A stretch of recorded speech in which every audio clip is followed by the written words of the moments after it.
ಈ PCOD ಯಾರ್ಯಾರಿಗಿರುತ್ತೆ ಅವರಿಗೆ mild ಆಗಿ ಇನ್ಫ್ಲಮೇಷನ್ ಯಾವಾಗ್ಲೂ ದೇಹದಲ್ಲಿ ಇರುತ್ತೆ. ಈ ಇನ್ಫ್ಲಮೇಷನ್ ನ ಕಮ್ಮಿ ಮಾಡುವಂತ ನಮ್ಮ ಗಮನ ಯಾವಾಗ್ಲೂ ಇರಬೇಕಾಗುತ್ತೆ. ಮುಖ್ಯವಾಗಿ ನಮ್ಮ ಆಹಾರದಲ್ಲಿ ಬೆಳ್ಳುಳ್ಳಿ ಇರ್ಬೋದು, ಶುಂಠಿ ಇರ್ಬೋದು, ಅಥವಾ ಅರಿಶಿನ ಇರ್ಬೋದು, ಇವುಗಳ ಉಪಯೋಗ ಜಾಸ್ತಿ ಮಾಡ್ಕೋಬೇಕಾಗುತ್ತೆ. ಇದು ಆಂಟಿ ಇನ್ಫ್ಲಮೇಟರಿ ಫುಡ್ ಅಂತಾನೆ ಹೇಳ್ತಾರೆ.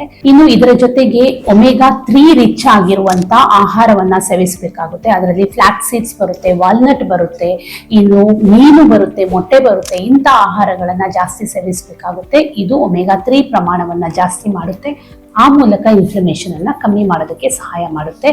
ಹಸಿರು ತರಕಾರಿಗಳನ್ನ ಜಾಸ್ತಿ ತಗೋಬೇಕಾಗುತ್ತೆ. ಹಸಿರು ತರಕಾರಿಗಳನ್ನ ಜಾಸ್ತಿ ತಿಂದ ಹಾಗೆ ದೇಹದಲ್ಲಿನ ಇನ್ಫ್ಲಮೇಷನ್ ನ ಕಮ್ಮಿ ಮಾಡೋದಕ್ಕೆ ಸಹಾಯ ಮಾಡುತ್ತೆ. ಇನ್ನು ಇದಲ್ಲದೆ ಆಂಟಿ ಆಕ್ಸಿಡೆಂಟ್ ಫುಡ್ಗಳು ಅಂದ್ರೆ ಬೆರ್ರೀಸ್ ಅಂತ ಹಣ್ಣುಗಳು ಏನಿರುತ್ತೆ, ಬೇರೆ ಬೇರೆ ರೂಪದ ಬೆರ್ರಿಗಳು, ಬ್ಲೂಬೆರಿ ಇರ್ಬೋದು, ಬ್ಲಾಕ್ ಬೆರಿ ಇರ್ಬೋದು, ಕ್ರಾನ್ಬೆರಿ ಇರ್ಬೋದು, ತರದ ಬೇರೆ ಬೇರೆ ಬೆರ್ರಿ ಹಣ್ಣುಗಳನ್ನ ಜಾಸ್ತಿ ತಿಂತಾ ಹೋದ್ರೆ ಅದು ನಮ್ಮ ದೇಹದಲ್ಲಿ ಆಂಟಿ ಆಕ್ಸಿಡೆಂಟ್ ನ ಪ್ರಮಾಣ ಜಾಸ್ತಿ ಮಾಡಿ ಇನ್ಫ್ಲಮೇಷನ್ ಅನ್ನ ಕಮ್ಮಿ ಮಾಡೋದಕ್ಕೆ ಸಹಾಯ ಮಾಡುತ್ತೆ.